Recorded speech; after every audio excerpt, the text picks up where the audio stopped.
Good morning or good afternoon, everyone, depending on where you are. Today, I am very, very pleased to have two special guests with me. Today, I have Arden and Chris from Property SQ2. Now, guys, you have to tell me why Property SQ2, why not Property something else. We are going to speak about property today. We are going to speak about investment in property. But before we go there, I'm just going to ask my guest speakers to introduce themselves and to tell us a little bit about them. So I don't know which one of you want to start first. It's the first time when I'm doing it in in a trio, put it this way. So it's going to be very, very interesting. I'm looking forward for this interview. So guys, I don't know, Arden, let's go. Let's go ABC. You are with A. I'm going to start with you. So if you don't mind, can you share with us a little more things about yourself? Okay, thanks, Bogdan. My name's Arden Hanley here from Property SQ2. So really what we're here to talk about today is what we do in Property SQ2, which is teach people how to invest in property safely and securely and create financial freedom through property. And that comes very much from where I started in the property business and what drew me into property to begin with. So you probably hear from my accent straight off, and this is great, isn't it? We've got people from Australia, we've got people from Romania, we've got a Scotsman. It sounds like the start of a joke, doesn't it? So I came to the UK back in 2006. And I didn't come to do anything in property whatsoever. My first career I had, and I think we live in a world now where most people in their lifetime are going to have more than one career. I think I read the other day that the average person is going to have 3 or 4 careers in their life. So my first career was actually in radio production. Nothing to do with property investment, nothing to do with property. To be honest, no transferable or complementary skills really to begin with. The main thing for me though, when you go kind of radio industry, radio producer to property, is the one thing that I think everybody knows about property is it's a great way of creating long-term wealth and financial security. You look at the most successful, the most secure, the wealthiest people in the world, and that doesn't just mean people with bucket loads of money, but that means the people who have wealth in terms of time and able to do things for the people around them. Property forms part of that overall mix. Okay, property is one of those assets that everybody needs a home to live in. It's a great way of building long-term wealth, of creating financial security, of handing something down to your children. So I'd always been interested in property investment, but I would describe myself as, I probably started off as someone who, had the day job and dabbled a little bit in property. And I've got to be honest, my first investment I made very much as an amateur investor. I pretty much made all of the mistakes on it that I teach all of my students now not to do. Kind of got emotionally involved, bought something brand new off the plan that, didn't really have a track record of value. It didn't have a great rental yield, but you've got to start somewhere. Big turning point for me was back in about 2009. I was going through maybe a difficult point in my career. The radio group I was working for was going through some consolidation. That meant that, there was a lot of reorganization. I personally was fortunate. I didn't have to fight for my job directly, but I had a lot of colleagues who were in a position where, they were interviewing. There were a lot of redundancies, and that was a really big wake-up call to me. And I think there's probably a lot of people who've been in this position themselves as well, that if you're working for somebody else, whether it's a big corporate or a smaller business, sometimes, even if it's a really good business, you can have a major event like COVID comes along and derails everything. And suddenly, that career trajectory you had is kind of altered. There's an external factor there. And that was a big wake up call. I decided, that I needed something that was going to provide me an income whether I was turning up to the office and working or not. And that's what really drew me into property. And so I decided to kind of focus on that a bit more, build a property investment strategy with a goal to create some financial freedom. Also, around that time, my wife and I had just had our first son. We've got 3 children now. That's still a big motivator for me, kind of. Anyone whose parents know that as soon as you've got children, as soon as you're financially responsible for other little humans, you suddenly become a lot more focused on making sure that you've got some real financial security. So that kind of drew me into property investment, wanting to create an income coming in each month from that rental that I didn't have to work for. That was really the key thing. And so I've always been focused in terms of property investment on that passive income, on buying assets, good quality assets, holding them for the long term, and having that residual income, because that really frees up time, it frees up opportunity, and ultimately I'm building long-term wealth that I hope to pass down to my children as well. So that's my story. Bogdan, am I allowed to hand directly over to Chris Oh yeah, please. to tell his story? Thank you, Arden. Thank you, Bogdan. Lovely to be here today and love to be with you all here today. Yes, I'm the Scottish element. My name is Chris Cormack.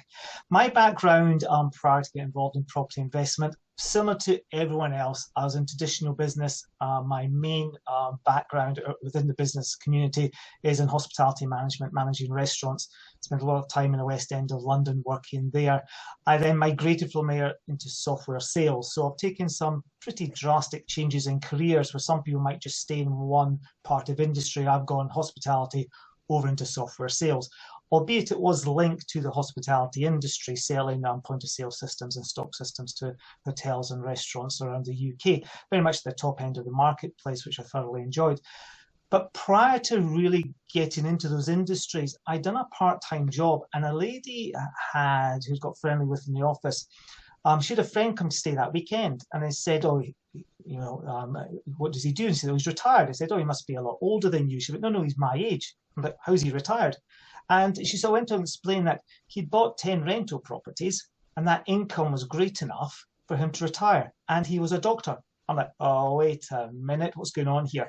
So that made me started to look into what is this thing about property and how can you retire if you're in a doctor's salary, not that I'm a doctor, but a lot smaller salary. How do I get into this? So I started reading books and looking at it. And it was many, many years later that I then made that jump into property. But the seed was laid because I understood that if you owned that asset, you had that natural capital growth from property, which happens all over the world, and specifically here around the UK and Europe. And also that you had that recurring income. So you do the job once and you get paid again and again and again. Well, like all humans, we've all got a little lazy side. Now, if it means jumping out of bed every single morning to go to work, or you can lie in bed a bit longer, you can have a game of golf, then do some work, I know which one I want to do, and I know which one you'll want to do. Even if you don't play golf, you'll find something else to do. So that's what really drove me to it. But being in hospitality, working those long hours, there's one week I didn't see my wife for about 10 days because I'd be starting work at 10 in the morning and I'd be finishing at 2 in the morning and she'd be starting work at 9 and finishing at 5. It was like ships in the night. It was after those 2 weeks that I said, I've had enough of this. And that's what made me move towards the software sales, because it was more 9 to 5 office job. But I found that a tad boring.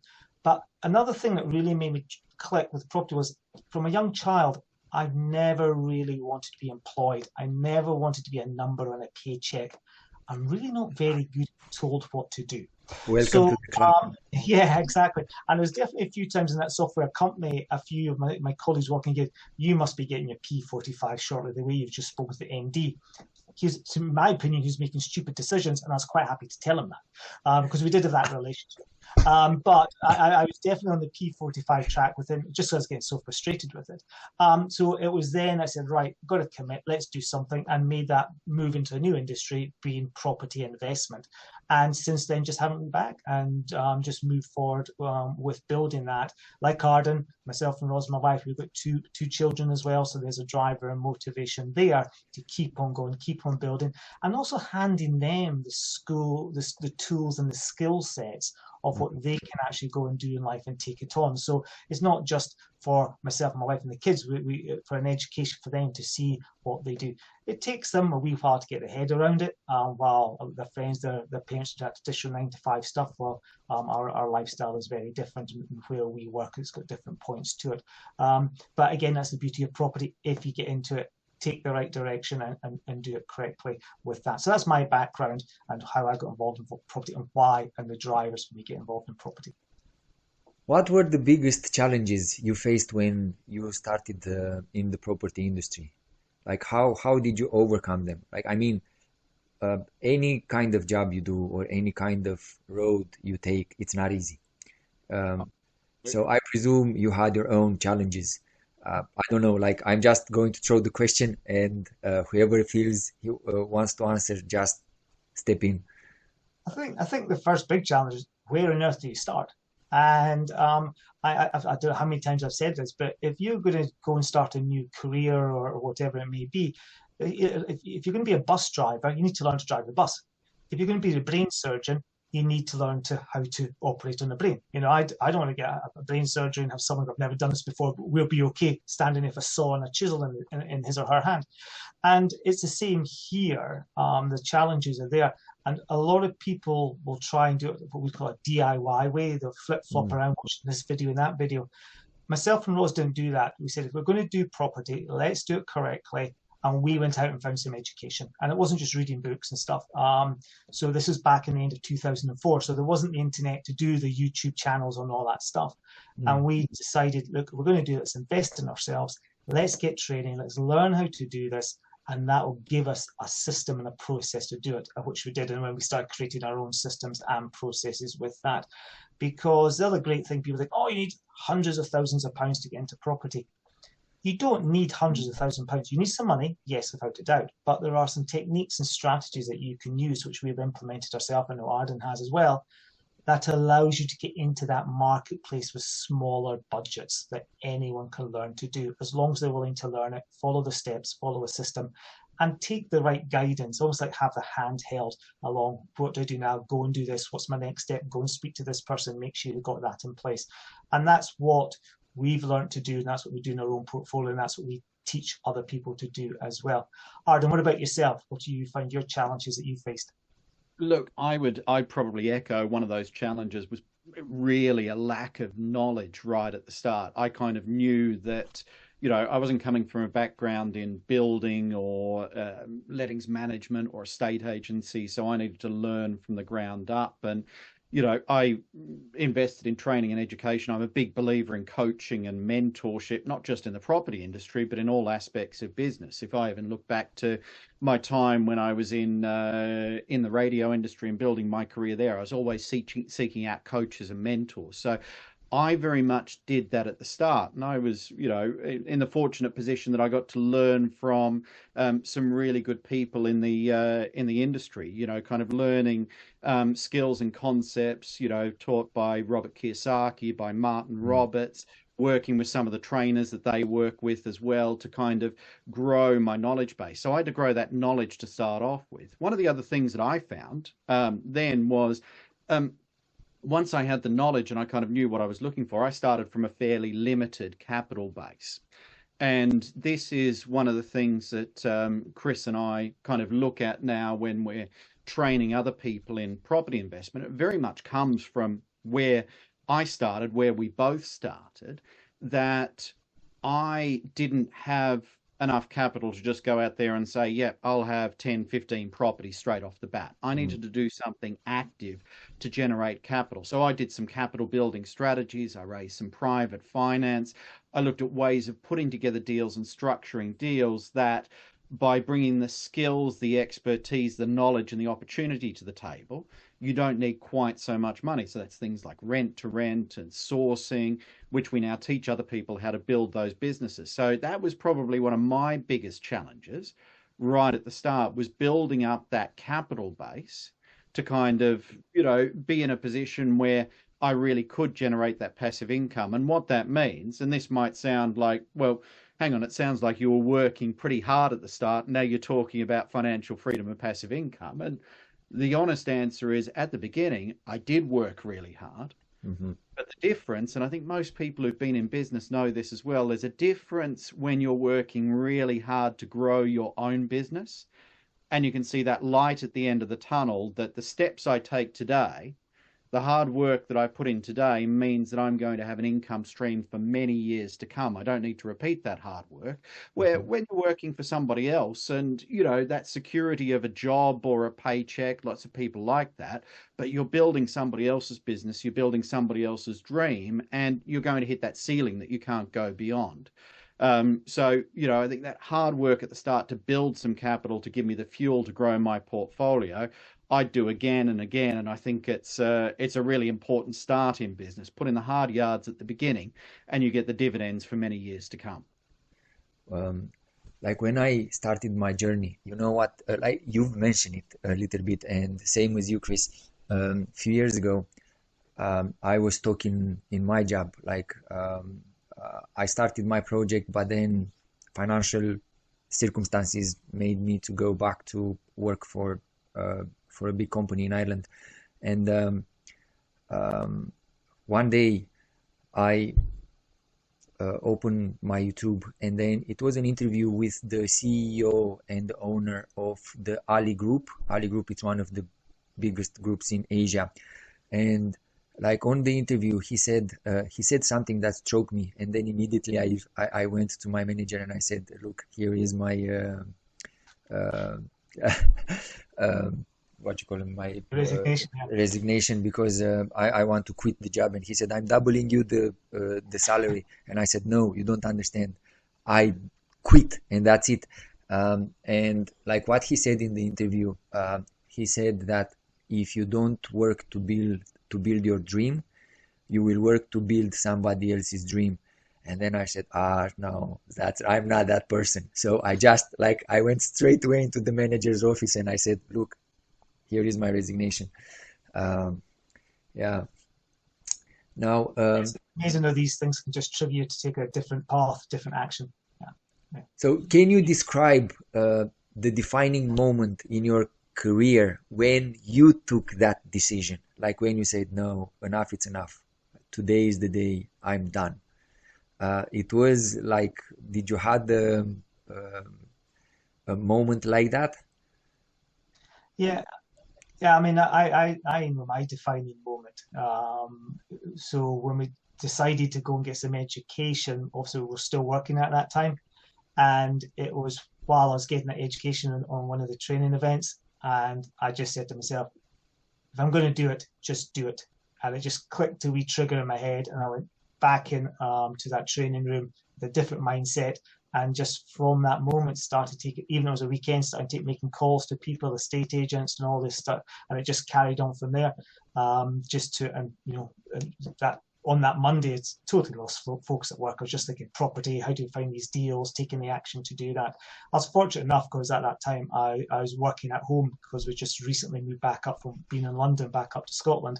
So I had that freedom to sit there and make calls and start building it, which I was still based in the London office. I wouldn't have had that because I'd been stuck in that 9-to-5 office environment. Mm-hmm. So yeah, I was on that weekend event. I just made a decision. Either I don't carry on finishing this training event, I just go home because I'm not going to do it, or I'm going to just damn well do it and kick on. And that's, I made that decision to do that and just not look back since then.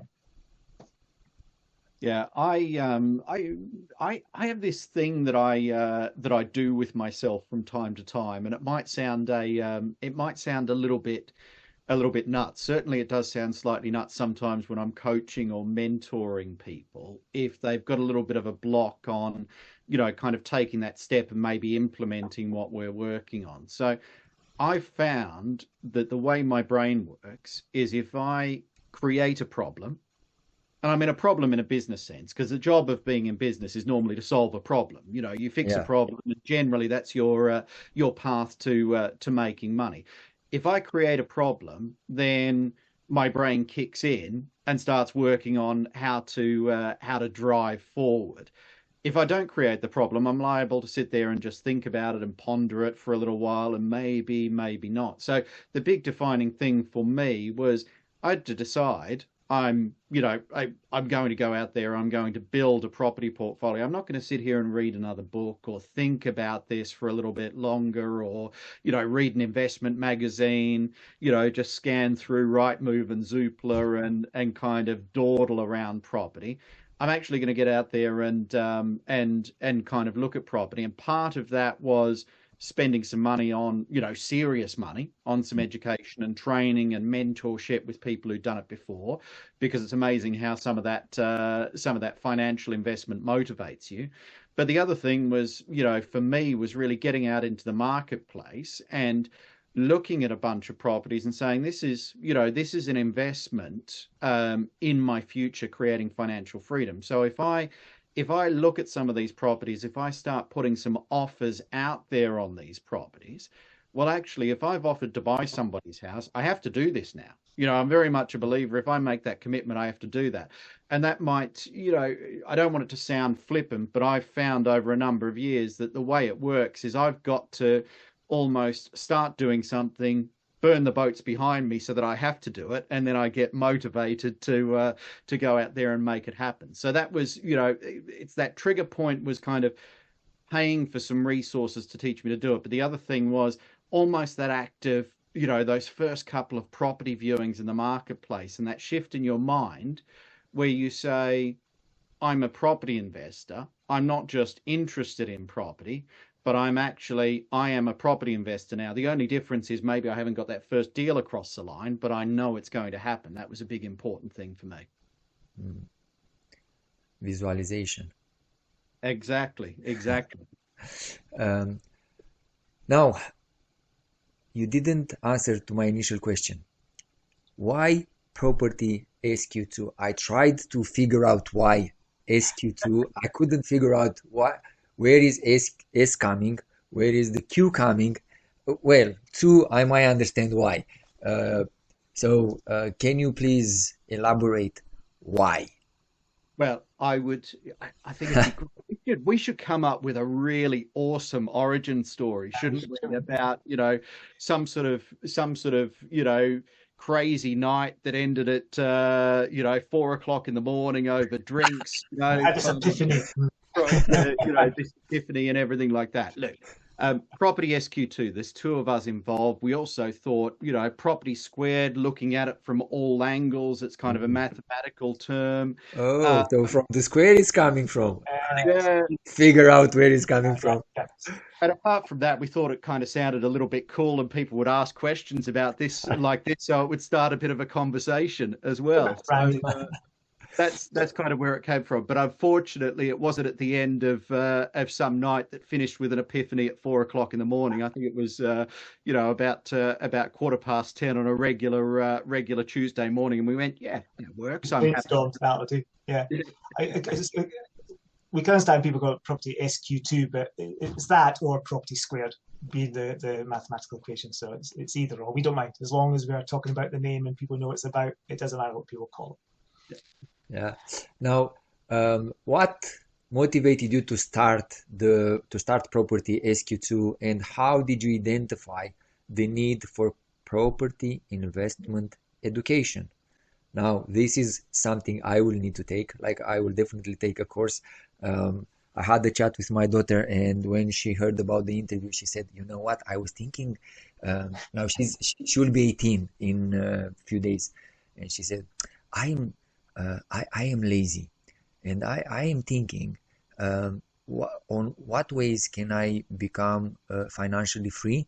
Like, I was shocked at the beginning, and then I said, "Oh, what are you planning to do?" I know, just to check on her to see what she wants. And she said to me, "Where can I buy the cheapest property to start with?" And I was, what? And then now, okay, so going back to you guys, how did you identify that need? Well, Bogdan, can I say first off, I like the way your daughter thinks.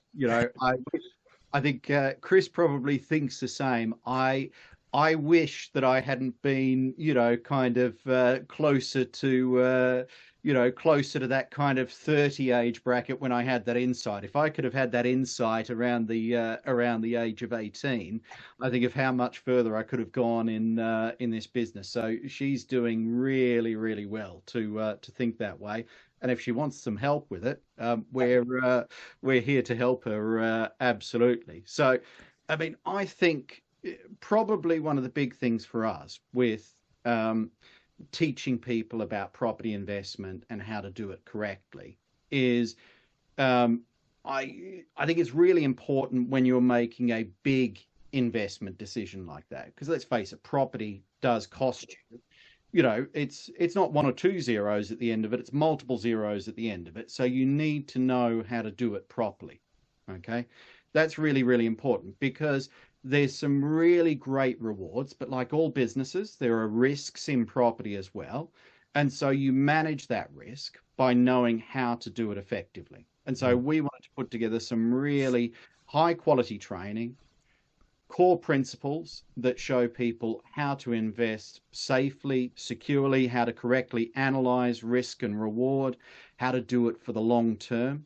I'm sure this won't be the first time one of us say this, but how you get rich slowly in property, because property is not a get rich quick scheme. Done properly, it will keep you wealthy for your entire life, but you've got to be smart. You've got to have a long-term approach with it, and that's a get rich slowly scheme. And also, I think on a personal front, I really enjoy sharing knowledge with people. I enjoy training people. I think I mentioned earlier, I've used mentors and coaches throughout my career as well.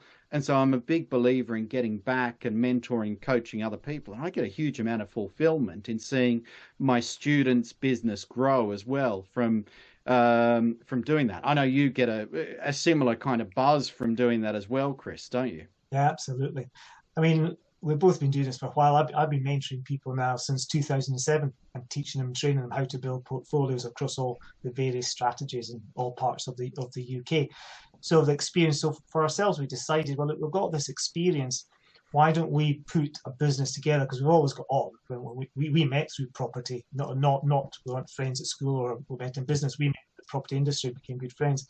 And we were both doing the mentoring, and just over a discussion, we said, look, why don't we just start doing this ourselves? Because there are some companies out there who potentially offer the world with not a lot of effort, and you don't need a lot of money to get started. As we've already explained, you do need some form of a capital, and it can be a stumbling block, but there are techniques we can use to get around that. And we just thought, let's just go down a potentially more ethical route. You know, we're both straight talkers. Whenever we're speaking with people, as in front of a group of people or one-on-one, we say, look, you can get no rubbish from us. There's no fluff. It's direct. This is how it is. If you need a kick up the butt, you get your kick up the butt. Or if you do a pat in the back and a wee arm around you, you'll get that. And we just decided for ourselves that there's some things that potentially we'll be encouraged to do we didn't feel comfortable with. So we just wanted to go and start up a business where we could do it from our position of more of an ethical position of reality in the marketplace. As things change, do it. You know, for again, there's a lot of this is the in thing to do in property, and we'll look at it and go, do you know what? Actually, is that really the next best silver dollar thing? So we will very strategically look at what's happening in the marketplace, and we wanted to bring that because we didn't want to be forced into you have to go and sort of present this when we didn't feel comfortable with it. So that was the main drivers of why we started Property Squared or Property SQ2, to us for ourselves to be able to go and give people the knowledge that they need, realistic, actionable knowledge and actions to give them a system and a process that they can go out with the support of Property Squared to go and build a portfolio like your daughter to wherever they want to take it. Some people just want one property giving them a couple £100 a month. Others want multiple properties giving them life-changing income. And that's the beauty of property. If it's done correctly, you can get those results with that. Now, because we went a little bit in depth of the property investment and strategies, what was or what is your mission and vision at Property Squared? It's really to create that high quality property education that's very much focused on the reality of being in the marketplace now, because both Chris and I are active in the marketplace now. After we record this interview today, I'm jumping in the car to go and meet the owner of a property to try and close a deal today. That's the reality. So we're teaching from experience, being in the industry doing it. So we want to deliver that high quality. And I think that's really important in today's environment, especially because if you look at legislation, there's been a lot in the news over the last kind of probably about 7 years or so about tenants and landlords, and maybe the way some poor quality landlords treat their tenants, maybe the ethics around being a landlord and, disadvantages to renters. There's been quite a lot of government legislation to try and fix that. And that doesn't mean it's a bad thing to be a landlord or a property investor. It's absolutely not. We provide, quite a necessary service. People need somewhere to live. You want to create safe, secure, comfortable accommodation for people. But you've got to do that in the right way. You've got to be professional about it. You've got to take good care of your tenants and your customers. And so to do that, you need the right knowledge, you need the right education, you need the right training. You need to run it as a successful business, because if you run it as a business that makes a profit, you'll be in business for a long time, providing good quality accommodation to people. That helps you create financial freedom and achieve your own goals within your business as well. And it means you can provide a really good standard of accommodation as well. And so that's why we're both very passionate about teaching people how to do it properly and coaching and mentoring them through doing that, because we want our students to be really, really good landlords, have lots of tenants who are their customers, who want to stay with them for a long time, and our students to have businesses that run for 10, 20, 30, 50 years and help them achieve their financial goals. Now, here is a £1 million question. What sets Property Squared apart from its competition? Because I presume out there will be other property investment networks, or so what will set you apart?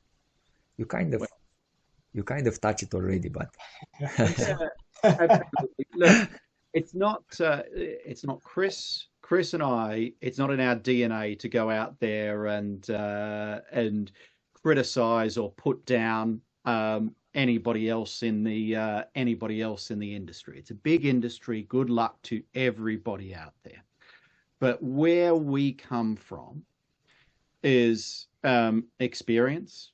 I've been doing this for 15 years. Chris has been doing it longer than me. So we've been around long enough that we've learned not only from education and training and mentorship and coaching and all of the stuff that we recommend other people do to learn about the industry, but we've also taken our lessons from the School of Hard Knocks as well, which is important. When you're in business, you learn as much from or probably more from the challenges and failures than you do from the successes. So that experience is really, really important. That being active in the market, so realism in the marketplace as well. And this is one of the big things. We teach people property investment strategies that we implement right now, that we know that we can see evidence they work, and they work over the long term. So we're not very big on the next get rich quick scheme or the next hot button topic in property. And there's a few of them out there at the moment that I look at that, let me kind of highlight one. I've got some colleagues in the industry who do really, really well in that serviced accommodation, Airbnb, booking.com world. Okay. But they think really carefully about what part of the country, what part of the world they're operating in. They research their marketplace really, really well to know how much they're going to be full, what their vacancies look like, what their nightly rate's going to be in high season, what it's going to be in low season. They approach it really, really well. And one of the things that I look at there, and one of the other things that they all say is they say, listen, this is a full-time job. you can make some really good money out of this, but you've got to be focused on this because you're in the hospitality industry, you're in the tourism industry, you're in the service industry dealing with people on their holidays and things like that. So you've got to be absolutely on it. And sometimes I see out there some things in the property investment market, and people go, hey, you can make thousands, tens of thousands, hundreds of thousands, millions in seconds by having a serviced accommodation strategy. And I look at that being in the property industry and I go, nah, there's nothing in business that's that easy.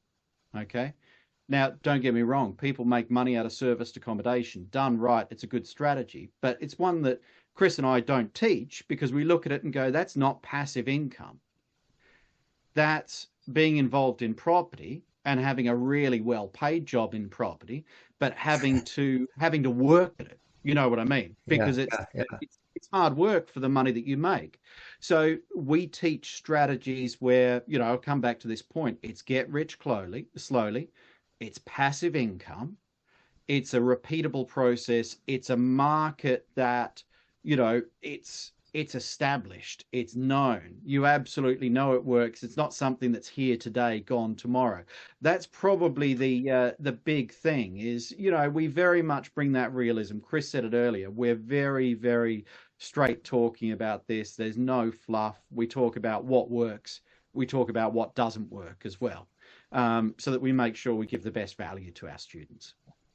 And a lot of people, other companies may use that, or you make a fortune from serviced accommodation to get people in. But then the reality is when they start to understand it, if they're told about it correctly, then people go, I'm not going to do that because of that. You are creating another job. It's like in a buy-to-let. If the tenants or an HMO, if the tenants put the TV in and it doesn't work on Saturday night, they're not phoning you to fix it. But if you're in a serviced accommodation and the family are sitting there who have got in your accommodation for that weekend, that week, they're sitting watching a Disney film with a bag of popcorn and the TV goes on the blink, they're straight on the phone and they expect you to fix it there and then. So it's also understanding what you're looking for from the industry. Are you looking for more of that passive income, or are you looking for that active income, which is just another job? It's the same. Landlords who decide to do their own letting, well, you're creating another job. For myself and Aaron, very much, if you want that hands-off passive income, you're using a power team. People got the experience to go and do that. Now you can do that in serviced accommodation, but you pay a big fee for that. So where the student might go, oh, but look what I can make on that property in serviced accommodation. Yeah, but look how much the agent's going to take from that because it's so hands-on. They've got 24-hour call. They could be cleaning the property in the morning. They're definitely doing the changeovers, blah, blah, blah. So we're very cautious on what and how we promote it because we want it to be real with realistic outcomes and realistic ideas around it, because then no one will come back and shoot us. And yes, we have had conversations over the years of people who have taken decisions to train from other people, and then the feedback we get from them is just like, you've not been given what you need, and they're coming to us to try and fix what issues they're having because they know that we are straight talking, ethical, and it is what it is. Thank you. Now, Arden, you've already mentioned that the governments are changing the legislation. There are new trends coming, and like the industry is changing all the time. How do you manage to stay ahead of the curve, put it this way, and adapt to the new trends and all that stuff? It's being active and real in the marketplace, isn't it, Chris? That's one of the key things. I find that I'm still growing my portfolio today. I speak to my management team that manage my properties on a regular basis. I contribute to some of the landlord and industry surveys and things like that. So that means that I get a hold of some of the information. So there's been a number of consultations over the last years around government policy. I've made sure that I've contributed to all of those from a landlord's perspective, so that I stay in touch with that. This is about, kind of staying on top of what you're doing and on top of what's going on in the property industry. So I'll make sure and I'm sure Chris will kind of add to this, but I'll engage with the landlord associations. I'll read the reports on what's going on in the marketplace. I will look at government legislation. I was watching the King's speech yesterday to look at what was coming down the line from UK government at a national level around property, and making that assessment, as you should in business. Is this going to be a benefit? Is this going to be a threat to any aspect of my business? And so if I'm doing that for myself as a property investor, the natural thing for me then as a property trainer is to be able to educate my students in those changes, in what best practice looks like, in how to not just do best practice today, but how do you stay on top of best practice so you're anticipating what's coming over the next 5 or 10 years. And you look at broad trends for landlords, like having to think a lot more about energy efficiency over the next few years. That's going to be a big theme for our industry, and making sure that you're planning for that effectively when you're building your portfolio. Thinking about greater tenant rights and longer term tenancy. So how do you make that work for you as a landlord and work for the tenants, rather than, maybe some of the things that come up in the industry from time to time, there's a little bit of fear. Generally from maybe less educated landlords, maybe more amateur landlords, about if tenants get more rights, that's going to mean they're taken away from me as a landlord. I look at a lot of changes for tenants and go, well, actually, that looks reasonably sensible to me. There was a lot of chat over the last 12, 18 months about longer term tenancies. And it was kind of framed as this will be great for tenants and punishing the landlords. And I'm sitting there going, well, as a landlord who wants to be in the business for a long time, I would actually love it now if I could sign a tenancy agreement with my tenants longer than 12 months. The reason why I can't today is because there's a lot of lender rules that don't allow me to do it. If the government can free that up so that I can say to my really good tenants, actually, this can be your home for the next 5, 6, 7, 10 years if you want it to. I fully support that change. So I know I've kind of I've started straying into I don't want to get too political here, but I think it kind of shows being active and involved in the industry. Myself as a landlord, and this is the same for Chris, means that we can bring that knowledge, that expertise to all of our training as well. And I know you approach it a very similar way, Chris. Yeah, and also what we bring to the party is, well, Arden's based down in England, I'm based up in Scotland, and we've got different regulations and rules in Scotland as well. So some of the changes that they're talking about yesterday in the King's speech, if they ever come to fruition, that's the other thing, is I got a whole lot of, oh my gosh, if this happens, the rental world's going to fall apart. And I'm sitting looking at, yeah, we've already got a lot of that in Scotland. Now, the other thing that a lot of people don't do, they'll panic, is they think that's how it's going to be. They forget it's got to go through the legislative process and then be written into law. So we've got a lot of time to understand and process it to see what the final outcome is. And that's, as Arden says, important to keep abreast of what is happening through the reports, etc. But yeah, so one thing that we always tell our students to do is see what's going on in Scotland first. Because if it's implemented in Scotland, there's a high chance it'll go to Wales second, and then eventually England kicking and screaming. And if you look back at a whole lot of changes in the private rented sector, that's generally how it's happened. Scotland run with something first. Wales go, oh, that's a good idea. We'll do that. And then England go, all right, for heaven's sake, we'll do it. It's just how it is. But if you understand that's the process, and especially down in England, you say, right, what are those Scottish people up to now? What are they fiddling about with now? Because that could ultimately come to us in some form or another. Now, it doesn't always happen that way, but it's just a good business attitude to have. Now, for us, the Scots, we go running, we get hit with it first. But generally, it works. It's beneficial to both parties. There is generally a balance to it. As yet, as a landlord of majority of my properties in Scotland, they've not yet brought in anything that's been really stifling. Don't get me wrong, recently, the cost of living, we've had some challenges, non-eviction of tenants, blah, blah, blah. But will that ever come into law? We don't believe so, but we're keeping an eye on that. So it's just what's the, and then from having that knowledge, we then put that into our training so the students and the people we're working with have a full understanding of how it works in various parts of the UK, depending where they want to invest. So ultimately, your daughter, she's more likely to find cheaper properties in parts of Scotland than she will in parts of England and Wales. All right, just because that's how it is. I'm not saying that's where she has to come to. There's great deals all over the place. But it's just making sure, and we implement that into our training, keeping up to date, so the students have got the most up-to-date information, because that's only right by them, and it goes with our ethos and what we're looking to do, and what we do with Property Squared, Property SQ2. Going back to the students, I have a practical question for you now. How do you incorporate practical, real-world experience into your courses? Well, I think that's probably one of the easiest questions you've asked us, Bogdan. That's not a curly one at all. One of the things that we do in all of our training courses, and that's whether we're talking about, kind of recorded and video on demand material, live webinars, classroom courses.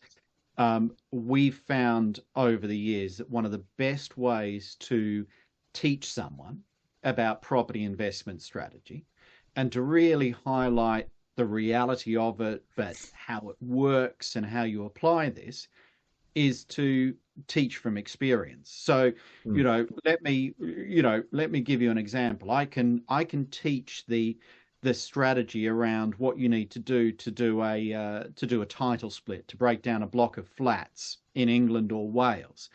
And I can teach the technical knowledge of that because I know it, I've done it multiple times. But that's not really as interesting as me going through and explaining how you do that with reference to the block of flats that I bought for less than £5,000. Because you sit there and you highlight, how on earth do you buy a block of flats for £5,000? Well, let me explain how the title splitting meant that, the first block of flats that I bought for myself cost me less than £5,000. Now, the block's worth a lot more than £5,000, but it's quite cool what you can do when you've got some knowledge. So we make a point at every element of training that we do that we're not just teaching an academic concept, technical knowledge. We're using examples from our own investment careers, from deals that we've helped our students execute, so that it brings it to life, so that you can see how it works in reality. Sometimes as well, that means when we're doing a kind of live training event, encouraging our students to bring something they're working on to that training event as well, so that we can kind of pull that apart, look at that, how that deal goes together. That has a huge amount of real benefit to that student who's getting some expert eyes over the deal. But it has a huge amount of benefit to everybody else who's in that training course as well, because you're learning, not in a dry academic way, but in a real world way, in a practical way, how to put things together. Another way we do it is, because we've both got different personalities, we'll do things slightly differently depending on our personality. So we bring that to our teaching, because we know that the people we're speaking to are going to have different personalities. So sometimes when I'm teaching in my personality style and the processes I've done to get to the results, people will connect with that, while there's people who can be speaking to with Arden, the way he does things and his processes, they connect with that. If we just did it exactly the same way, because we don't have real life experience, then we'll be missing out on people. So we bring that in, and we've done this from day one. From that first course we did together, as part of that planning of the course, we discussed how we did things, and that's when we realized, we did them slightly differently, but we came out with the same result, and that's how we want to teach people. So we've been doing that now for over 14 years, teaching in that manner, to have it. So here's a way of doing it, here's a way of doing it, you come to the same result. And the personalities connect with us on that. So that's a very important way of our teaching as well. Instead of just one size fits all, we just the way we are in our experiences and how we've personally done it connects with those different people that we're speaking to and work to at that time. Can you share successful story of I don't know, one of your students who actually, like we know, we have different type of people and different type of students. You'll have the students who will take the information and will leave it, and then it's just an information they have in the background, but they are not using it. But then you have the active students, the students who will take the information, who will apply it, and who will be successful. Can you share at least one story with our audience? Okay. Well, I said at least one. I know you have many, but and the reason I said one, in fairness, is because I know, Arden, you need to go for a different yes, appointment, and we are a little bit tight with the time. Yeah, so Arden, do you want to go in that then? Okay, well, let me and look, it's true. We've been helping people for a long time. So, and that's all the way through from people with modest goals who take the training, the knowledge, and the education, and they use it to buy one, two, three properties to take the pressure off, to give them something for their pension pot for the long term, through to, I remember working with some people from overseas a couple of years ago. They'd sold a business. They were very cash rich, mm, but they had no income coming in, and we needed to work really aggressively to put some income generating assets in their portfolio. But let me share a story of a couple that I'm working with at the moment, and I've been working with Maggie and Andy on and off probably 5 or 6 years now. I remember they sat in a classroom with Chris and I, learning some basic concepts around investment, and building a portfolio of kind of simple buy to let style properties. And one of the first things, and this wasn't just me, they actually, fair to say, they picked both of our brains quite a lot on how to put this together. One of the first deals they did, and I must say I'm a big fan of people who have the ambition, who have the drive, the determination, and sometimes the bullheadedness to run before they've learnt how to walk. One of the first deals they did was a development of, I think it was 6 or 8 flats, about £1 million worth of development. And I think it's fair to say they knew at that stage they were in over their head a little bit, but they had the land already. They had a mm, business plan that worked for it. They needed the support to execute it. And I'm very happy to say, with our support, that, not bad for a first big property deal. £1 million development at the back end of that portfolio worth, over 1.6 million. And, Chris and I kind of helped and supported them through challenges in the build work, in their financing of the property, how to exit that correctly. But what a result at the back end of that. And over a couple of years, they've built a really, really strong portfolio. And I said I'm still involved in helping them now. They come back to us for coaching and mentorship on a regular basis. One of the most recent deals they did was dealing with a kind of a sale of a bungalow, but it was tied up in a chain with some other properties as well. The net result of that, a couple of hairy things to sort out, but that was a single property deal that netted them a little over £200,000 in a single deal, which is not bad, and I'm quite proud to be a part of that. So that's a good success story, and also quite a recent success story, because that's one that happened, in the last couple of months as well. So I've given an example. Chris, what have you got? You give an example as well. Okay. You only wanted one, but I'm happy to give an example. Yeah. A couple we work with, both from very strong academic backgrounds and wanted to get involved in property. And they started from a position where they were finding more deals than they could take themselves. So we helped them, support them to how to package those deals up and then pass them on to a other investor to source them on.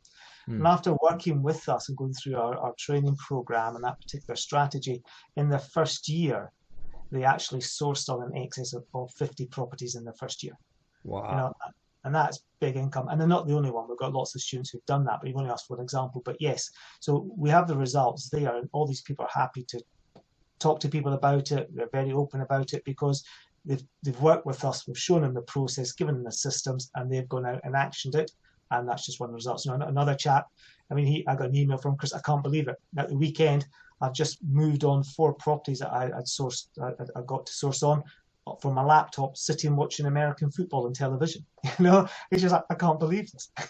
So, but they took the action. They followed the process. We were directly coaching them and saying, do this now, then do this, get the structure in place, and then They just went out and they make it happen. And we've got a whole screed of these people who've gone out there and are just cracking on with it. You know, what another one? I mean, he'll source on over 170 properties a year. You know? Wow. So again, if you take our support, take on what we're teaching you, and you take the action, we don't do it for you. We'll wind you up and point you in the right direction with all the tools. You need to go and take that action. If you do, the results are without doubt there in the marketplace. We've got proof of that. Okay. Now, what advice would you give to someone like my daughter who is planning to start a property investment portfolio, or I don't know? So what would be your advice to someone who is just at the beginning, is sitting on his chair and says, you know what, I want to start something in property, and they don't have a clue about it or how to do it? What would be your advice for them? Well, the first thing I would say is get started sooner rather than later, because I can't take the credit for this, and I can't actually attribute this quote because I can't remember where I saw it, but it's a great, great quote. The best time to invest in property was 10 years ago. The next best time is today. The worst time will be tomorrow because it'll be more expensive tomorrow, you know, and that's absolutely right. So the first thing I would say is I think that she's on the right path. Thinking about it right now, get started, but get some education and training to do it properly. And that's, you know, that's partly because of the cost involved in property. You can make a big profit, but if you get it wrong, you know, I've seen people as well, unfortunately, who don't know what they're doing, make life-changing mistakes in property as well, you know, because they make mistakes, you know, and it costs them quite a lot. So learn how to do it properly. And I think that's also important. I know we've touched earlier on some of the things around regulation and compliance that is coming into the industry more and more. I think the days of being a property investor that did a little bit of DIY, yeah, I'll just give it a go and I'll work it out as I go along. The difficulty now with that is if you make a mistake, and I'll share a real life example. A guy who I'm working with and I'm helping in one of my rent to rent deals at the moment. He was a week away from a £30,000 fine for breaches of regulations around how he was managing his investment property. Not because he set out to be a slum landlord, not because he's a bad guy, he's a lovely guy, but he didn't know what he didn't know.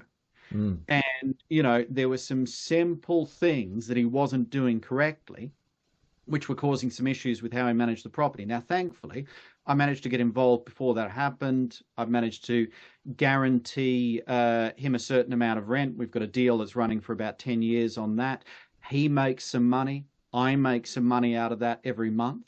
But that was bringing in that expertise. So the big thing I would say, if you're going to get into property investment today, do it properly from the start. Go into it with the intention to create that big passive income, to build a business, to be in the game for the long term, and, you know, learn how to set up your systems and processes from the start so that you are one of those landlords who's in this game for the long term, who's making good money, who's got great tenants who are happy customers, not someone who gets caught out and is facing, you know, a fine from the local authority or a banning order because you've breached regulations just for that lack of knowledge around it.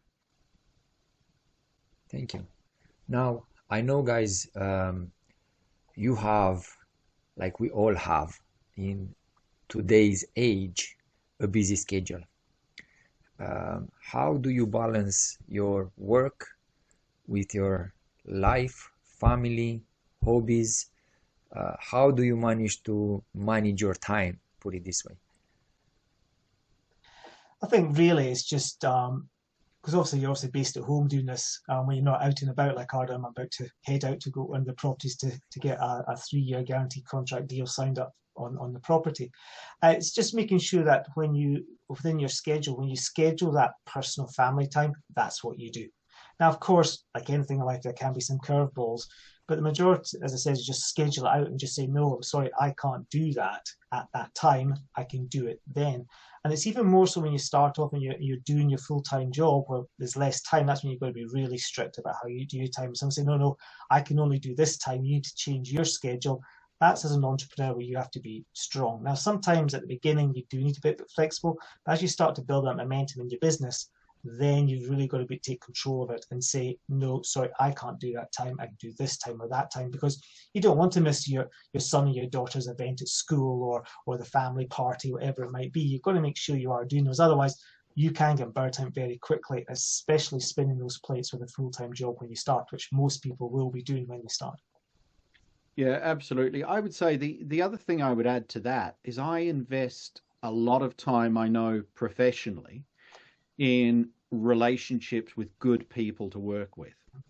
And kind of Chris touched on this earlier, talking about the importance of your team around you. So look, I'll be realistic in property. I occasionally get a phone call at 8:30 at night because there's been an emergency situation in one of my properties. But I remember that because it happens so infrequently. It's kind of it's a bolt out of the blue when it happens, and it makes for a big story there. Because most of the time, I've got a really, really good property management team. I've got a few different property managers who I deal with the different parts of my portfolio, and they take care of a lot of the day-to-day stuff. So I've got to sit in my role as the owner, the investor in the property, and that means making decisions sometimes. That means occasionally when there's a serious situation, taking an urgent phone call and having to make a judgment call on that. But that also means that the majority of the time, I've got the flexibility to kind of do things. So I find with myself, I'm very busy when I'm putting a deal together. But once something's in my portfolio and it's up and running, and I know this is the same for Chris, once you hand it over to your management team and that deal's being executed, you can actually sit back. You can think about doing something else. You can take that time for personal time. You can take that time to grow your business a little bit more. It gives you that flexibility. And I think that's one of the great things about property is I've looked at, and I talk to a lot of business people as well. I like learning from other business leaders and things like that. But one of the great things I love about property is my work is all front loaded in property. Can I share an example which I think highlights how this works really well? So I had a question from a student of mine a couple of years ago, so I worked this out. And they actually challenged me a little bit on one of my investment properties because I said, look, this is one of my simple buy-to-lets. I bought it for less than £50,000. And, when I first bought it, it made, £140 a month profit. Okay. Clear and free profit, £140 a month. And they actually said, yeah, but hang on, that's going to take a really long time to get financially free. Because £140 a month that about covers my my gas bill. I'm gonna have to do this multiple times. This is going to be a slow process. And I said, look, you're going to need a bunch of these to create financial freedom. That might be 10 properties, 20 properties. If you've got some HMOs in there, they cash flow higher. But I said, okay, let me break it down like this, and I'm going to be real with you from the very start. Me getting that deal and putting that deal together, I reckon I put in a good 80, 90 hours of viewing the property, dealing with the build team, arranging the finance and everything like that. And I remember when I put together that deal, there were a couple of little challenges along the way. And I thought, when does the passive income bit of property investment kick in? This feels like hard work right now. But that property's been in my portfolio now for 13 years. Okay. Now, £140 a month when it was first let out. Today, it makes about £380 a month profit. I paid a little under £50,000 for it. Now it's worth over £160,000. I actually worked out and I broke that down and I said sort of 90 hours spent on that. How much money has that property deal given me over those years? I've now worked out that I got paid about £1,600 an hour for putting together that property deal. Now, I used to do a bit of consultancy work in the radio industry, and the best I ever got to was about £250 an hour as a consultant, and that was with a really nice client who was quite generous. I don't know what else I could be doing, that would generate kind of that level of income.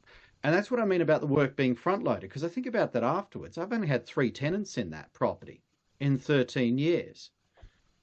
Most of the maintenance and things like that have been done on the lettings agent. After that, initial kind of 90 hours in the setup, I reckon I'd be lucky if I've spent maybe 5 hours thinking of that property and all the years in between. And so that's one of the big things about, you asked about balancing professional responsibilities with personal life. That's why I love property. That's why both of us are really passionate about teaching about property, because there will be points where you need to work really hard to put a deal together at the start. But if you do it well, you create that passive income, which just opens up so much freedom to do other things that you're passionate about, that you enjoy, spend time with the people you care about, or to borrow from your daughter, to be really, really lazy for a while if you want to. That's absolutely fine as well. Take some personal care time. Property allows you to do that because you don't need to repeat the work if you do it correctly at the start, because you've learned how to do it correctly. Thank you. Now, Chris, do you want to say anything or? No, it's fine. Yeah, that's okay. Now, we have 3 questions left. Arden, are you okay with the time? Yeah, I'm okay. Let's go for it. Okay, so what are the future goals for Property Squared, and where do you see the company in the next 5 to 10 years? Look, I think this is probably one of the easiest questions you've asked and one of the shortest answers. I would like to continue helping people achieve financial freedom through property by teaching them how to do it well, how to do it sensibly, how to get rich slowly. That is the goal. And it might not, there's no kind of grand vision of private jets or anything like that. It's just, I would like to run a great business, educating and training people in property and helping them achieve their goals. That's what I want to do today. That's where I want to be 5 years, 10 years, 20 years from now, because I find it incredibly fulfilling. And I think that it's really important in the industry for people to learn how to do this properly.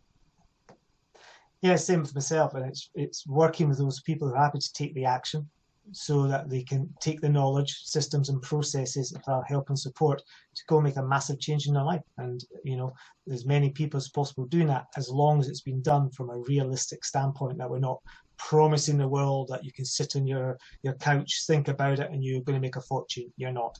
You've got to get involved, take a lot of time, a lot of action. And like anything new, like yourself, you said earlier, Bogdan, when you started your business, there's lumps and bumps in the road. A lot of people who come out who are in an employed position don't realize that. But by having the right support and help and the reality of what we do in the marketplace, we can protect them and guide them around those lumps and bumps, giving them a better outcome. So really, it's just building this business, getting more people knowing about it, knowing that they're going to get good quality supportive training, which is coming from a very ethical standpoint, that we're not just using marketing to go, oh, great, you can do this overnight, earn £50,000 by waking up. That's not the reality. And we want to we make it real with real outcomes.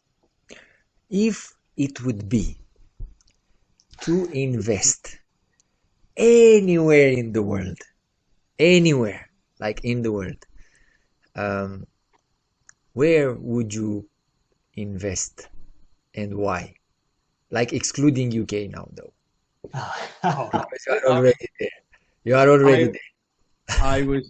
I was going to say, I mean, one of the problems you'll get from Chris and myself is we are very much team UK, and myself and Chris have actually taught in a lot of other parts of the world, and one of the interesting things, having taught in Australia, New Zealand, South Africa, America, Hong Kong, Singapore, is one of the things I've taught on in all of those different places is why the UK property market is actually superior to a lot of other markets in the world. So you may have given us our toughest question here, Bogdan, because if you said to me honestly, if you had a pound, a dollar, a euro to spend, even if you're from outside of the UK, where would you put your money in property?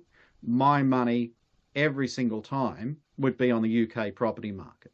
Okay, I think it delivers some of the best returns, the best market conditions you will get anywhere in the world. So if I'm not allowed to say the UK, I'm going to have to make a lifestyle investment choice and say it's going to be a ski chalet in the French Alps for me every time. And we might be in danger of being a bit boring, because I've got a sneaking suspicion that that Chris might fancy going halves on that with me.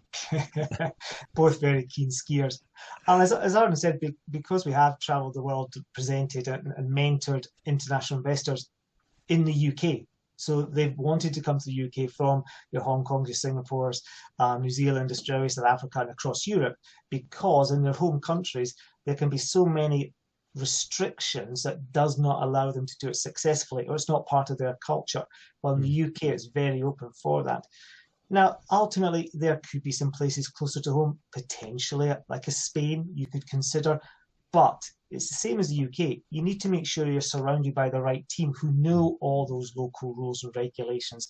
They know about the finance, especially if you're coming from outside that jurisdiction. So for myself, being a Brit, going to Spain, obviously things have changed with the EEC. I'd have to make sure I've got the right team around me, and that is very, very important. So if you are looking to do something outside the UK, you've got to make sure you've got that right team.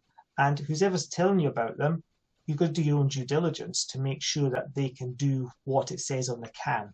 Now, here in the UK, everything we say you can do, what it says in the can, you can do, because we can prove that it can be done. And that's why we have worked with so many international investors here in the UK, mentoring them how to build UK-based portfolios, as well as UK-based investors as well. So unfortunately, we can't both pin a massive big flag in another country of the world. Now, where Arden said the ski resort, I'll say Spain because of a bit of sun, so I like the snow and the sun as well, a combination of the two.